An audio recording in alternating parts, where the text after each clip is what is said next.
Welcome to Leadership Development News, Profiles and Practice of Top Performers. I'm Dr. Rowan Adler, Dr. Kathy Greenberg, and myself. We are celebrating our 20th year starting now. And we're really excited, about that to bring more thought leaders, gurus, speakers, leaders that can help you in the moment. What do you do in the moment so that you can be better? What tips, what tools can you do to be your best? And that's what we're all about. We love the research and the practicality of emotional intelligence, so we often talk about that. And, before I get into a couple things around just the research, before we bring in Steve Cadigan, who is going to talk to us today about the future of being a work expert. He's an author. He's LinkedIn's first chief HR officer, and it's got a wealth of experience about culture building, scaling, things that you are going to want to know. And we'll give you his intro in just a moment. Welcome, Kat. Happy New Year. How you doing? I'm doing okay. I actually I just got back the other day from a 3-week road trip to visit the entire family across across the Eastern Seaboard and actually up into Chicago and Indiana. Don't ask me why the hell we decided to drive, except that we had the miles on our lease vehicle. So my brilliant, partner said, "Well, let's just gather everybody in the car and go," which means the two furry children and ourselves. So it's been an It's an interesting adventure. venture. And we are back here in Palm Beach where we're glad that it's nice and warm. I'm spoiled rotten and I love it. Today I'm really excited to hear about what Steve has been doing. And as you know, I have a new book coming out this year called Global Leadership Future Proof. It's focused on the 2003 award-winning publication that I did with Marshall Goldsmith, the very first leadership broad-based approach of its kind in the behavioral science world. And so I'm updating all of those behaviors. And as Okay. you and I both know, Relly, there's now a DNA aspect to this behavior. We've been Right. certified in the tool that now looks at those DNA behaviors, 54 to be exact. And so I'm excited to talk to Steve about what he's up to.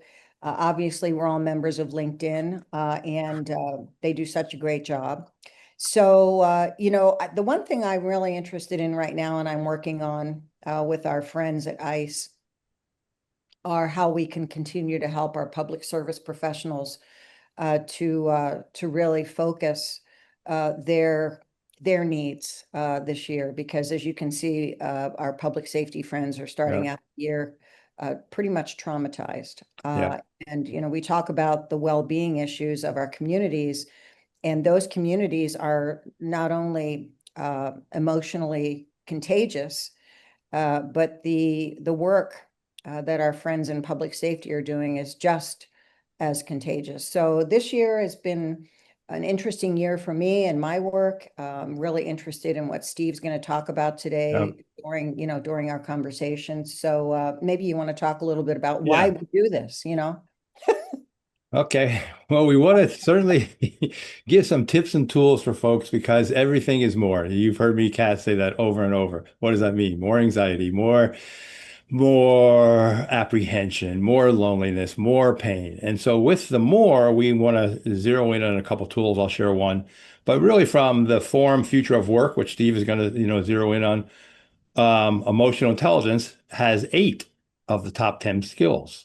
Our friends at 6 Seconds talk about it. People who score above average in emotional intelligence are 10 times as likely to have high success factors. And Travis Bradbury, who's got a book, Emotional Intelligence 2.0, 92% of top performers are high in emotional intelligence. So I'll just share one tool and then we'll bring on Steve. So, Yeah. Kat, in our book, which you have there behind us, Emotional Brilliance, we have this cool tool called NAME. What do you do with your emotions? And it has a sequence. So NAME. The first one is you notice it and normalize it. What's going on for me? And give it a name. It's called affect labeling in the psychological literature. And that sometimes can lessen it a bit. So you name it And then one of the hardest ones is you accept it. Nobody wants to accept the suffering. You talked about first responders and the police. There's a lot of emotions. Nobody really wants to accept it, but how do you step back and at least say, okay, this is going on for me. What do I do? And then the keys that will help tap in with Steve, how do you manage it? Well, there's the thoughts of managing and the actions of managing. And then the E is how do you communicate that, and how do you talk to people, you express it, and do you express it to yourself, write in a journal, or do you find the right people to express it to? We've all got all these feelings and find the wrong people, and we go, nah, that wasn't good. All right, so that's a little bit, and we'll talk with Steve about kind of what's going on in the future of work. You want to introduce Steve? He's got Oh, I'd a be great honored. background. Yeah, I'd be honored to. And I've seen a lot of resumes, as you know, 20 years of doing this show. And I have to say, this is going to be definitely one of my favorites. I'm really excited to meet Steve Cadigan. He is a pioneer in reimagining how organizations attract, develop, and unleash talent in the modern economy, one of my favorite subjects. And as founder of Cadigan Talent Ventures, he works deeply with leaders on complex critical talent strategies, challenging conventional thinking and provoking breakthrough approaches for organizations navigating the future of work. So close to my heart. As the architect of LinkedIn's talent strategy during his hypergrowth, or sorry, its hypergrowth, LinkedIn's hypergrowth from 400 to 4,000 employees, Steve served as the company's first chief human resources officer from 2009 to 2002. And he guided the company through its IPO and building the foundation that fueled its evolution. We all know it is one of the big powerhouses of today. It's a huge marketing program and intellectual IP program. But that experience combined with his 25 years leading HR companies across diverse industries, including Cisco, Electronic Arts, and Esprit, gives him a unique vantage point for provoking new thinking about how organizations create value through their people. And today, Steve's primary work involves providing strategic counsel at all levels. He works in all industries. He partners with organizations like Google and Cisco and Intel. And he is one of those individuals who we see working across countries. He works with City of Lisbon in Portugal, Manchester United Football Club, and the Royal Bank of Scotland. I could go on and on here with my friends at McKinsey and Deloitte, coming from Accenture, those portfolios alongside companies and clients that are dealing with complex talent strategies. He's worked across the globe.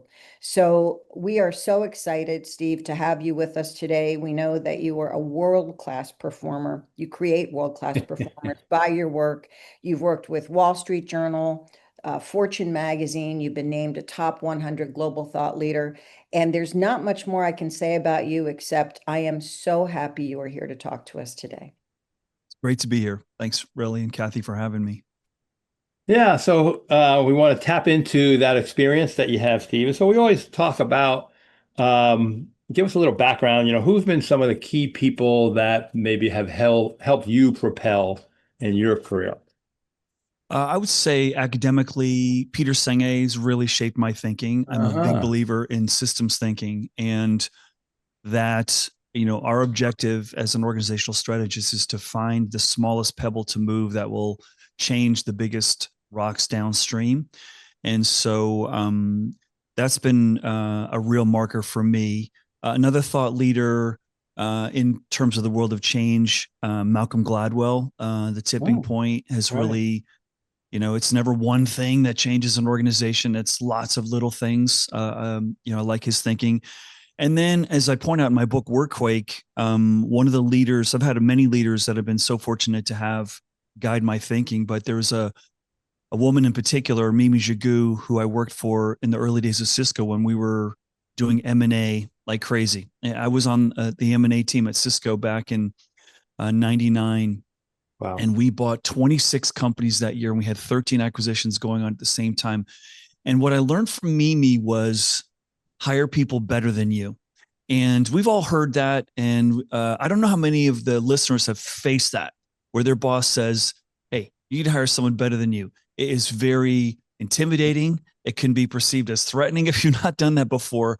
But Mimi was a high school graduate who'd never set foot on a college campus and was probably the greatest negotiator, greatest coach, and greatest influencer. And she had a, sort of a virtual PhD in understanding people. And she forced me one time to hire this guy who was self-taught Mandarin, an airborne ranger, had worked across Asia. And we were buying companies that had employees in that part of the world. And we were really making a mess of it, quite frankly. And so we needed someone to help us. And when I interviewed him, I was like, whoa, this guy's way, way, way more than we need.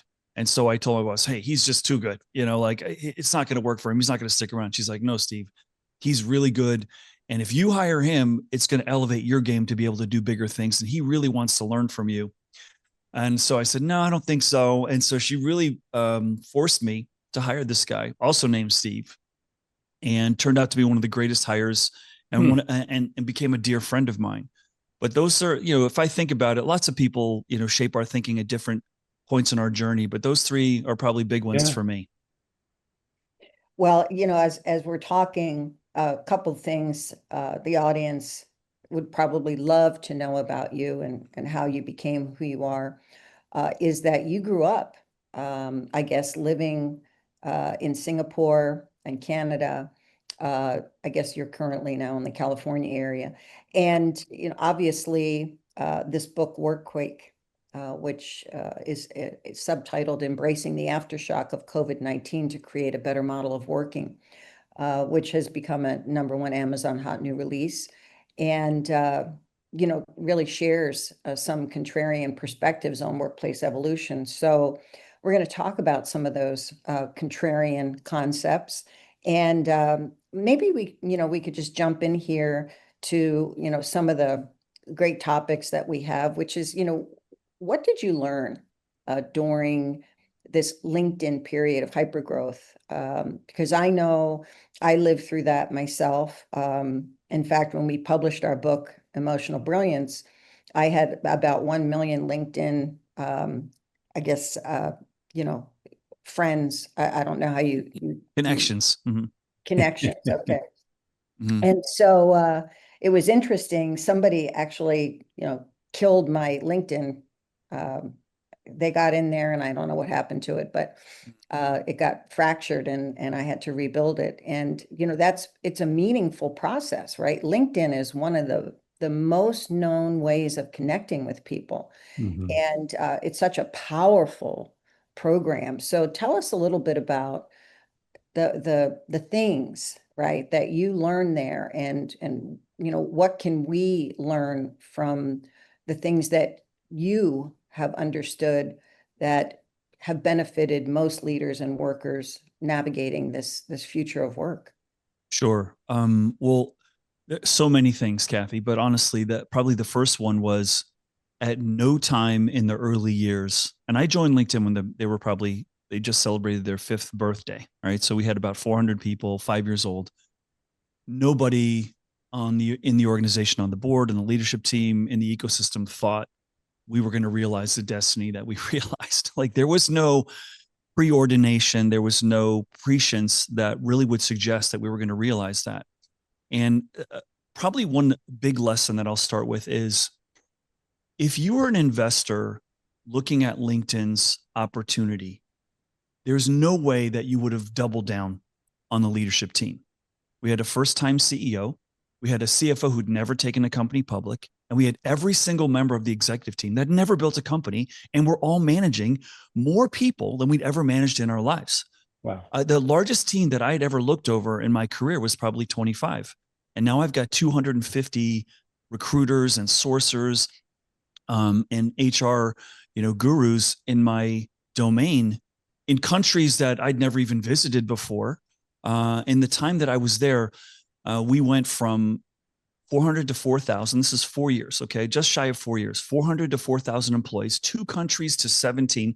That was much harder than the 400 to 4,000. The complexity is logarithmic when you go in geographic dispersion.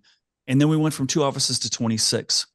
And so what I'll tell you, Kathy, is a big company refugee walking in the door at LinkedIn. I'm like, well, how hard can this be? These startup knuckleheads, a bunch of teenagers who, they don't know what they're doing. I've been in big companies and I've seen what mature leaders do, and I've made all the mistakes and seen all the mistakes. So how hard can it be to build a company? Well, it turns out incredibly hard. That was the one mistake that I made in evaluating this opportunity for me, was that I'd always managed human resources based on what someone else built. Okay. So that's what you do in large organizations. You tune and you fine tune and you adjust, but I'd never built something from nothing. And I was the first full-time HR hire. Wow. They had a bunch of contractors who were doing recruiting and some other people helping with benefits. And we're probably breaking laws, all over the place unknowingly and unintentionally. But my gosh, that was a big, big learning for me, is that building something from nothing is incredibly hard. But I think it was the greatest learning experience I could have encountered. And I would wish that on everyone, no matter what you do. If you have to go and rebuild your profession from nothing and say, why do we do performance reviews? What's the value of that? How many layers should we have in an organization? What's the value of more layers, fewer layers? And what are the consequences if we go 14 layers versus 5 layers? That's a beautiful process to be forced to go through. And now it definitely aged me. Those 4 years, honestly, really, and Kathy, it felt like 20, if I'm being honest. And it's like dog years. It was really, really intense. And a last thing I'll say, imagine you're in my shoes and your company's primary product is a recruiting solution. And your organization's biggest dysfunction and biggest underperformance is recruiting. We couldn't do it very well. And that's sort of the beginning of my story and how steep the learning curve was. And I remember having one-on-ones with the CEO, and he would say, Steve, you got the toughest job in the company. And we cannot let our customers know that we're struggling with recruiting. You got to fix it. And I'm like, Jeff, we're the only company in the world that can't use search firms or recruiting firms. Like, I don't even know. And my inner voice was saying this. I didn't say it to him. It's like, I don't even know if our product works because we're struggling to recruit. Yeah. And that was a really, so many learnings. But I want to go back to the first one because it's worth an underlined and a bold, Kathy. And that is, we delivered a world-class performance as a team that had no right to on paper. And so anyone who ever comes to you and says, have you ever been world-class? Well, no one was world-class before they became world-class. And I think it was our hunger that we'd never done something like that before that made us want to really learn and do it special and do it in our way. I love the passion there. I really love that passion. Thanks. So Steve, we're going to take a break, but then I think you tapped on so much there, and going back to what we talked about today, everything is more. So during the break, I want you to kind of think about this, because 2 things. One, how did you manage yourself in all those moving parts? And then what's the 1 or 2 tips in managing others? So we'll get kind of both sides of those when we come back. Great. Sounds good. I'll take us to a break real quick here. So for those of you who are listening, you're not going to want to miss a moment of today's show. So come right back. You're listening to Leadership Development News. Welcome back to Leadership Development News. We're talking with Steve Cadigan. You can get a hold of him at Steve, S-T-E-V-E, Cadigan, CADIGIN.com. And Steve, before the break, we had a couple questions about managing all this chaos internally and externally, but then also to kind of highlight some of the key learnings, that you did get, from the initial question. Mm-hmm. Yeah, let me follow through on some of that conversation, because I think it's really worth mentioning a couple of things. We found when you're going through frenetic change and really hyper growth in an organization, that that there's certain people really built for that, and people who can scale, people who like messy, people who like solving problems that have not been solved before. And I feel like the economy that we're in right now is calling and asking and demanding more of that kind of perspective. And so I think one of the takeaways I have for a lot of the clients and my leaders that I work with today is, if you solve for experience right now, I need someone who I know can do this right now. That's wonderful for this week. But your job, the role, the company, the market you're in is changing really fast. I think increasingly we need to hire people and surround ourselves with people who have solved new problems and who actually love solving messy situations. And that's a little counter to, I need to know that you've done this for 5 years and I need to have confidence that you know how to do it. That's a very, good aspiration. But in a world that's changing quickly, I think we more and more need people who have what I call high learning velocity. People who can learn really quickly and who can adapt. And the best example of that is the automobile industry, where the number one company that's valued over $1 trillion and is valued more than Ford, Honda, Toyota, General Motors, Mercedes, and BMW combined, hasn't even celebrated its 30th birthday yet and is run by a crazy man who's got 6 part-time jobs. And they're running circles around firms that have been doing the same thing the same way for 100 years. And that's a very potent, I think, canary in the coal mine to show us that deep experience and muscle memory may not be the advantage it used to be today.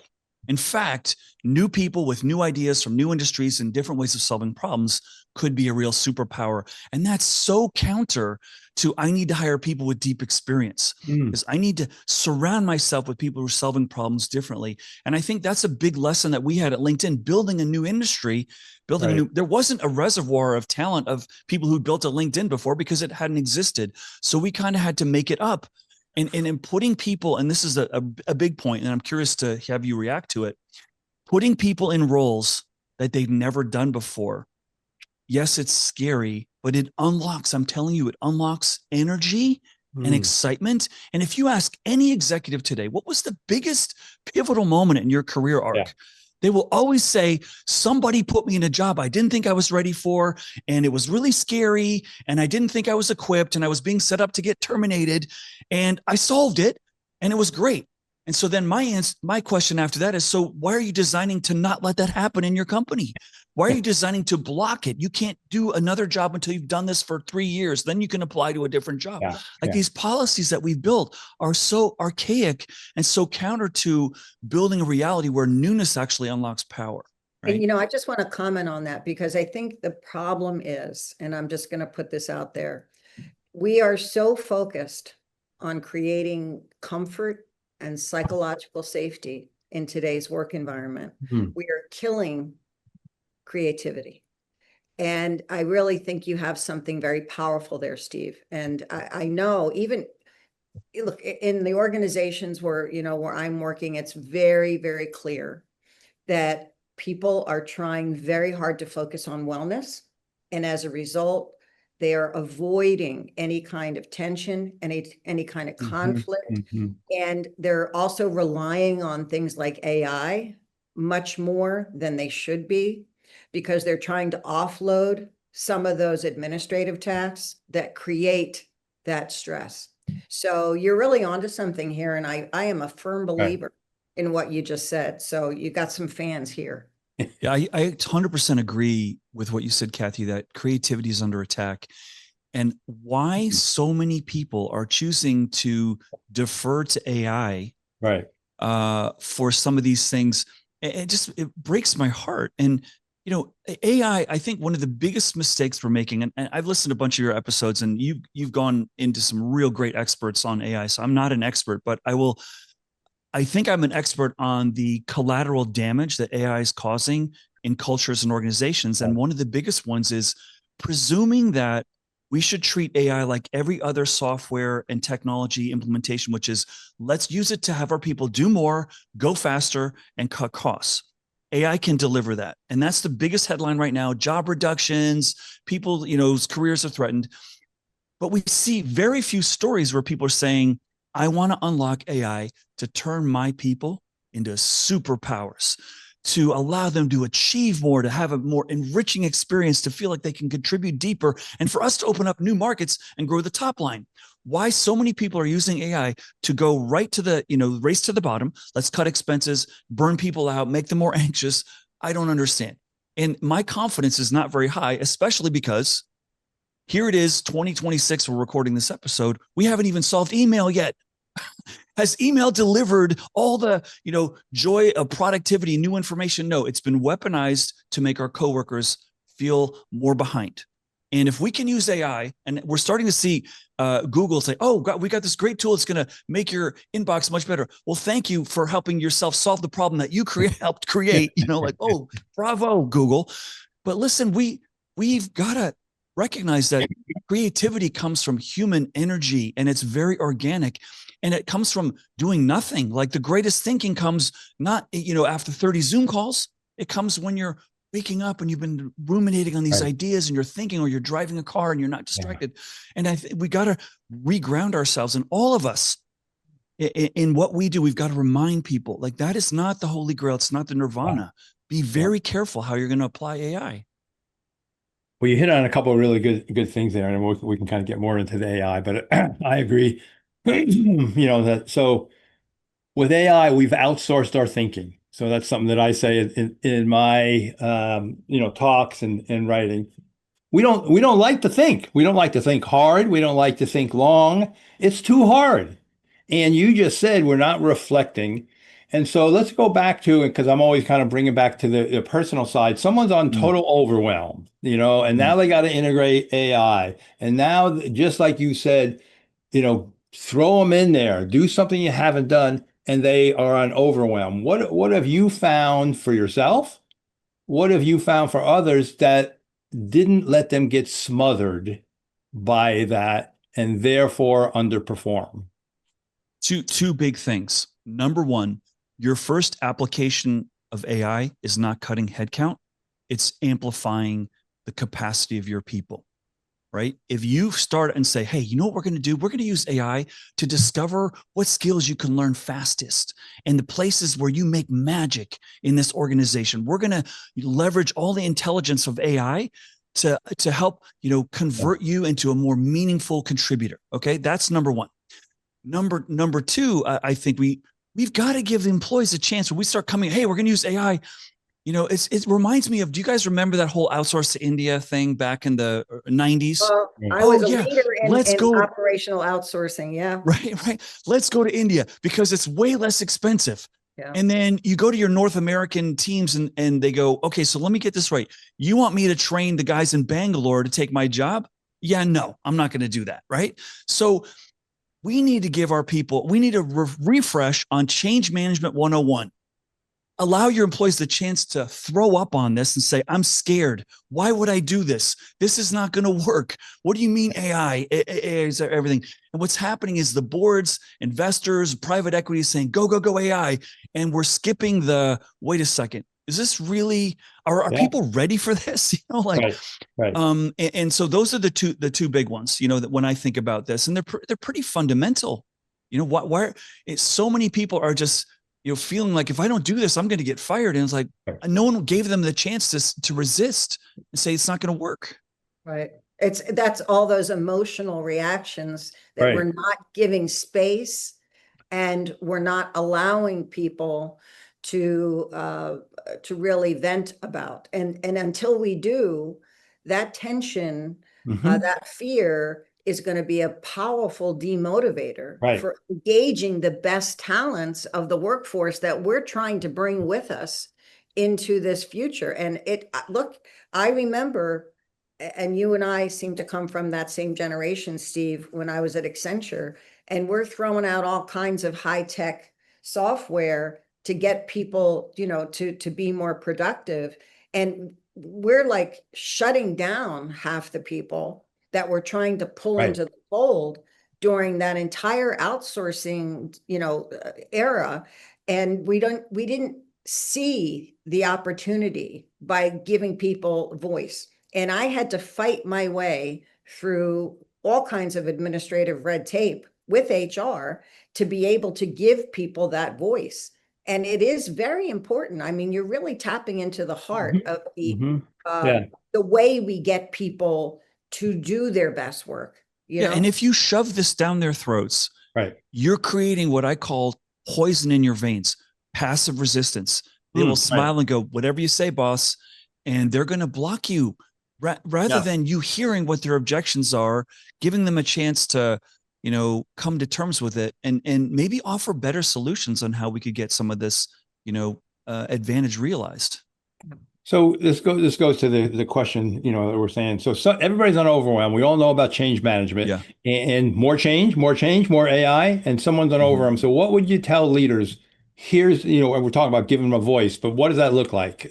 So what should a leader do? They got this whole change team. And I love what you're saying. We want to release their energy. What should they do? What should they say?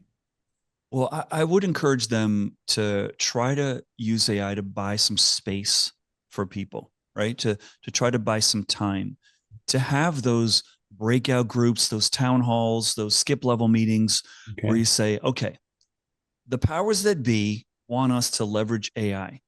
What concerns do you have? Well, how do you think if you were, in the boardroom, how do you think we can best realize that?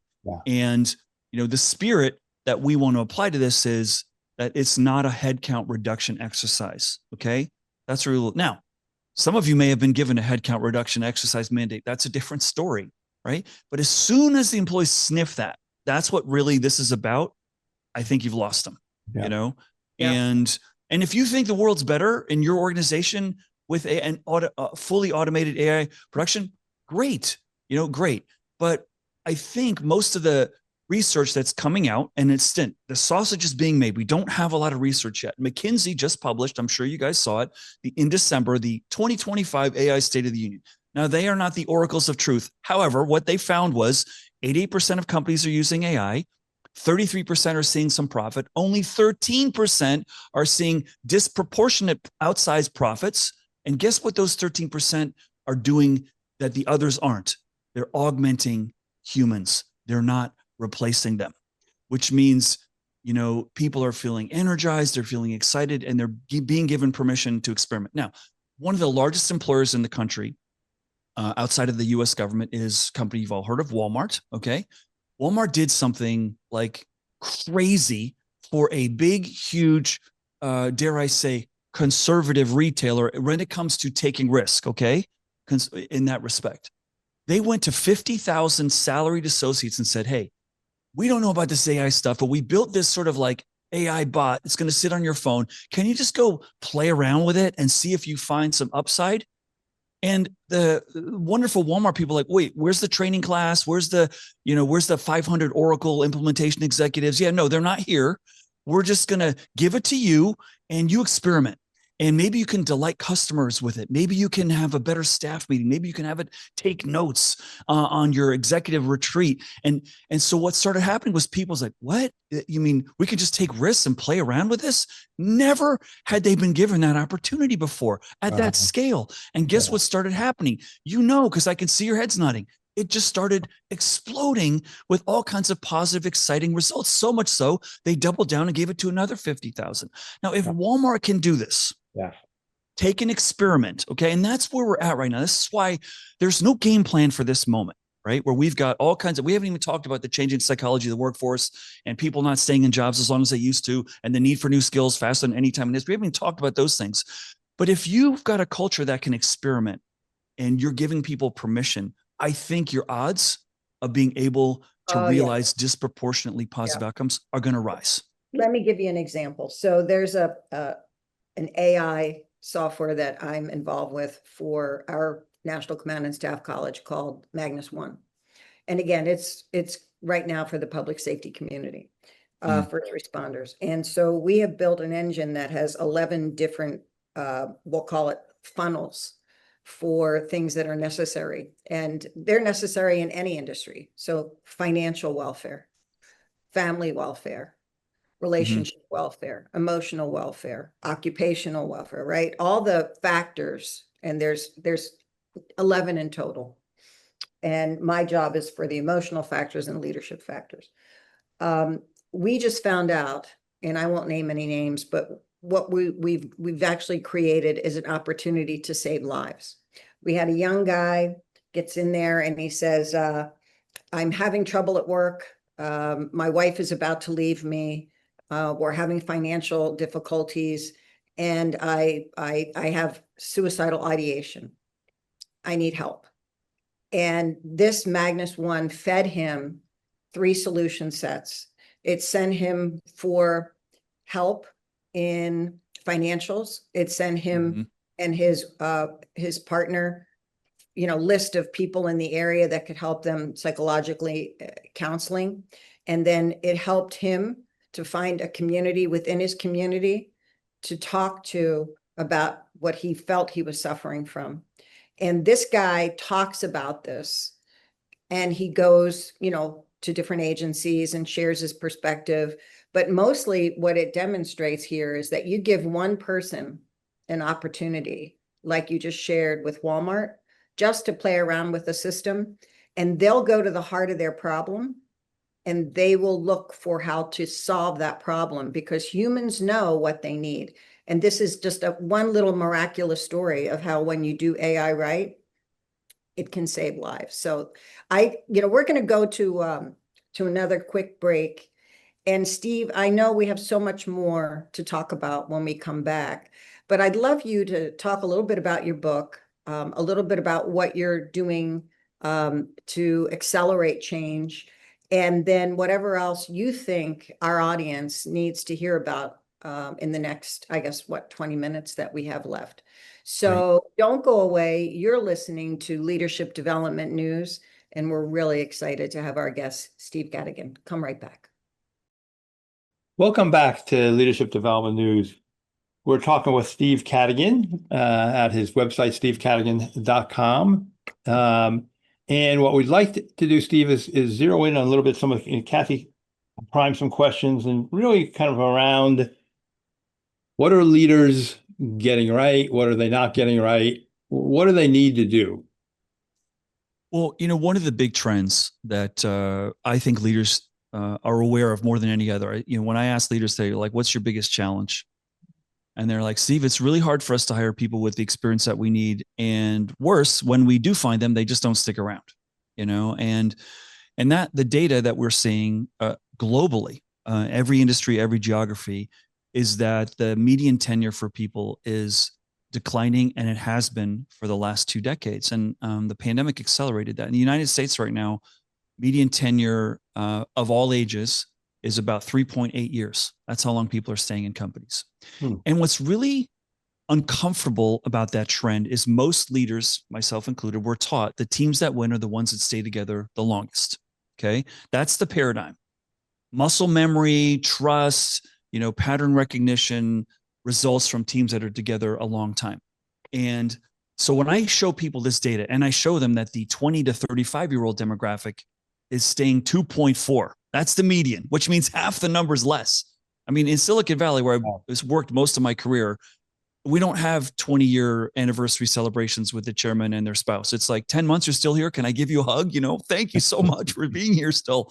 And the tenure for software engineers is about 1.2 years. So the question is, do you think this turnover trend is just a blip on the radar, that in 5 years, people are going to stay in companies longer? Does any leader today think that this is just an aberration, that once we solve that little skirmish over there in the Middle East and in Ukraine, things are going to calm down? No, nobody does. So every leader I talk to, 99.9% say, yeah, probably tenure's not going to increase. At best, it will flatline like it is today. I said, okay, so therefore, what have you done to prepare for that? What have you done to say, I need to build value with people who are not here a long time? I've got to create a business. And where can we look for examples of that? Well, you can look at college sports, for example. Like the best basketball and football programs know their best player is only going to be there for 1 year. Yeah. And yet they've got to build a world-class team every 6 months. So what are they doing? Look, go find out what Coach K did in basketball at Duke, because he was the longest holdout. Loyalty is important here. And then he starts losing to Sister Mary School of the Basketball Challenged. And he's like, oh, I guess I better get with a one and done kind of program. So here's the comfort that I want to offer the listeners. If you believe like I do and like most leaders do, people are probably not going to stay longer. Well, that's a problem because all your benefits reward long tenure. There's more 401k, there's more vacation. Your entire comp structure, your entire organization talent strategy is built around tenure produces the most rewards. If you know that's not realizable today, why are we still doing that? Right. And that's really like, whoa, I'm not excited that people aren't staying as long.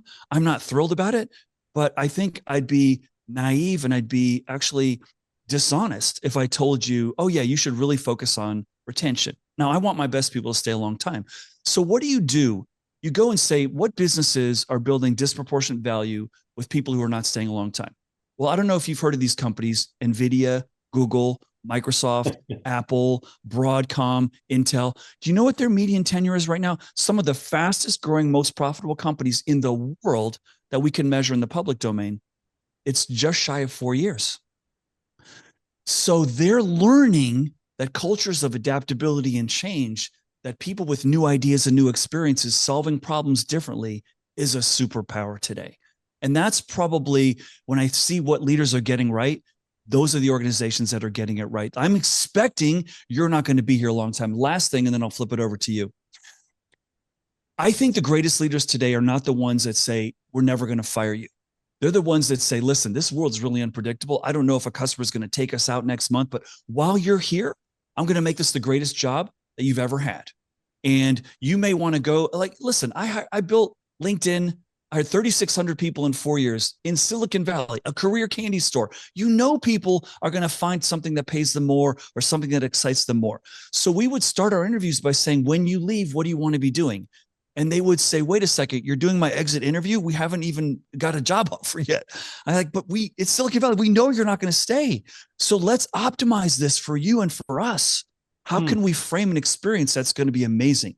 And that's what I would say for leaders, like start wrapping your head around that. You know, so many industries, whether it's healthcare, education, have never faced the reality right now, which is talent can see more choice of where to go and what to do and how this company pays and what their benefits are. You can see more stuff out there to distract you, to make you feel like the background of Relly's picture is the reality. Green grass.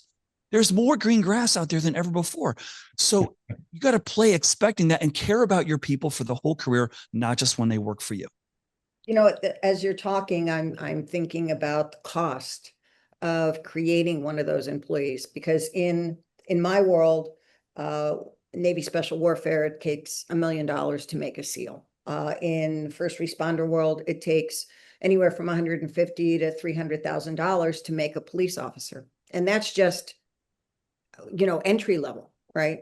So when you are thinking about how these leaders are investing in somebody who's only going to be there 1 year, 3 years, 4 years, what is the cost, do you know, of getting them in the door and into a job?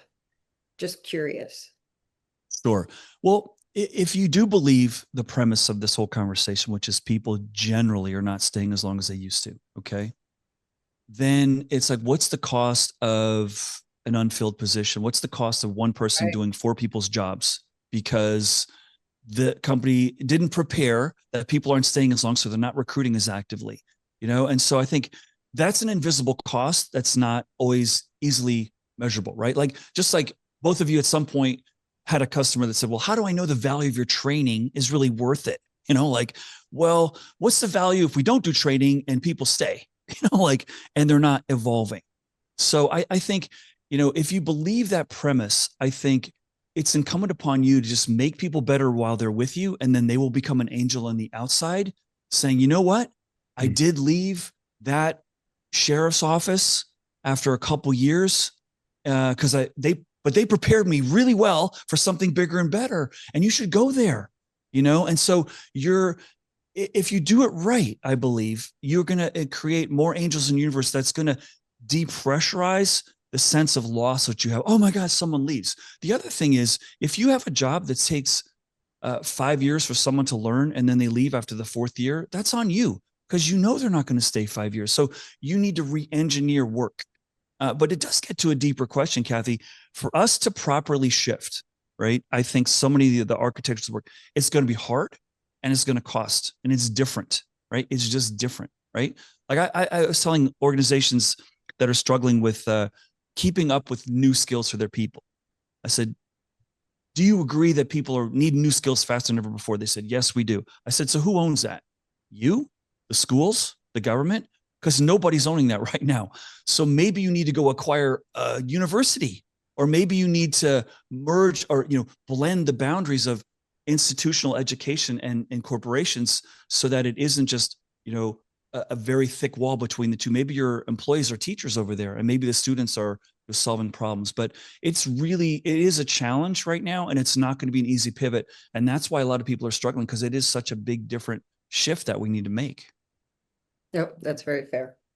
Let's zero in on one question, then we'll kind of bring it to a close.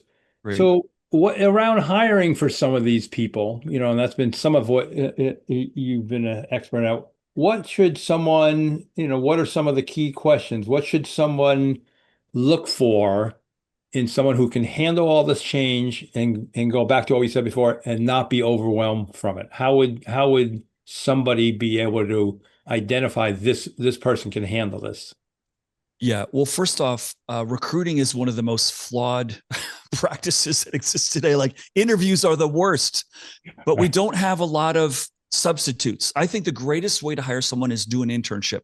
And if someone could come up who's much smarter than me with a mid-career internship, you've heard of these companies that say, hey, there's a grass or green policy. At any point, you can leave for 3 months and go try something else. If it doesn't work out, you can come back and we'll freeze your stock and your benefits. But I really feel like probably the most important thing that I would encourage you to be looking for in candidates today is your learning velocity. We talked about this a little bit before. Do I see patterns in your background that suggest, as we change, that you're not going to be hunkering down, clinging to old ways? And some of the things that I look for, and it's not, in some states it's illegal to ask this question, but I still try to look for it, is, have you lived in different countries, particularly as a child? I spent the first 5 years of my life living in South Africa, and then we were kicked out, and I settled in Connecticut, and I had a very strong South African accent, and the kids just teased me mercilessly, but it drove me to want to adapt. You do not want to be different as a kid. Right. When you're a teenager, you want to be totally different, but when you're younger in elementary school, you want to be the same, and that need for adaptability. So I find people who've lived in different cultures, different countries, bring a level, especially when it wasn't their choice, bring a level of adaptability that's powerful. And they've learned the skill of, like, I can figure this out, right? Right now, we have so many ways that people can self-teach artificial intelligence one way or another. I want to look for, like, are you playing around with this? Because if you're not, I don't think you're the right fit for my organization right now. Not that you have to be an expert, but we should be that, like, it's one big experiment AI is right now. And all these companies making AI products are really birthing their children, and we are the foster parents. Like, they're not raising these kids. When Sam Altman releases ChatGPT and then goes to Congress the next day and says, hey, you need to build rules because my kids really don't know how to behave. We're like, what? Maybe you should go to prison, bro. Like, that's really irresponsible. But that's where we're at right now. Yeah. Hopefully this isn't being recorded. Oh, whoops, we're on a podcast. But listen, this is really true. If you're out there, I'm going a different way path right now in answering this question. If you're out there right now and you think someone is thinking deeply around how AI should be applied, you're wrong. It's up to you. You need to shape it, and you need to have your voice matter, because these tools are really changing. One of the coolest implementations of AI that I've seen right now is used by executive coaches. It turns out all the research is showing we trust a bot with our deepest fears more than another human, because they're not judging us, And so all these coaches that are using bots are getting to the source of the fears faster by partnering with a bot. And it's not replacing the coaches. It's just accelerating and amplifying their work. That's really interesting, super interesting. We're laughing as executive coaches, right? Right. I do think that is so true. These bots are available 24/7. And as a coach, how do we supplement that? I wish I had one as a wife, like I could give it to Matt. I'm sure it's out there, Kathy. I'm sure it's out there. Here, you need, here, get it from here. because whatever she is, she's not judging you. She's not going to yell at you. She's Right. embracing you. Right. All right. So You need a bot. I know the magic line is, honey, you're right again. again, exactly. As a male, as a male, I've coached people. You got to say, that's right. That's right. You're right. And then you You're say right. whatever else you want after that. So Steve, let's do our little lightning round here. Okay, great. And so we'll just, sentence completion and you just fill it in. So leadership is Listening and connecting people with the right intelligence, not being the oracle of truth. beautiful. Ooh. Okay. And at work, it's all about Learning. okay, that makes sense. And then this is more about for you during the workday, what have you found is the best way to recharge? Well, who has just a work day now? Now that we got this like evil phone in our pocket, there's no day. But what was the question at work? Who is what? So during the day, how do you recharge? What's the best way you recharge? Oh, me? Oh, walking and hanging out with my puppies. That's definitely the best way that I recharge. Yeah. I agree. I concur. Beautiful. Yeah. No, this has been an outstanding show today, Steve. Energizing, absolutely informational. I call it infotainment. We could definitely have you back for second and third shows. I hope you'll consider it. Please. Sounds like you have a great opportunity here with your new thinking and thoughts about how to create more powerful talent in a future where chaos is going to be the norm. And keep talking about a post-COVID environment, folks.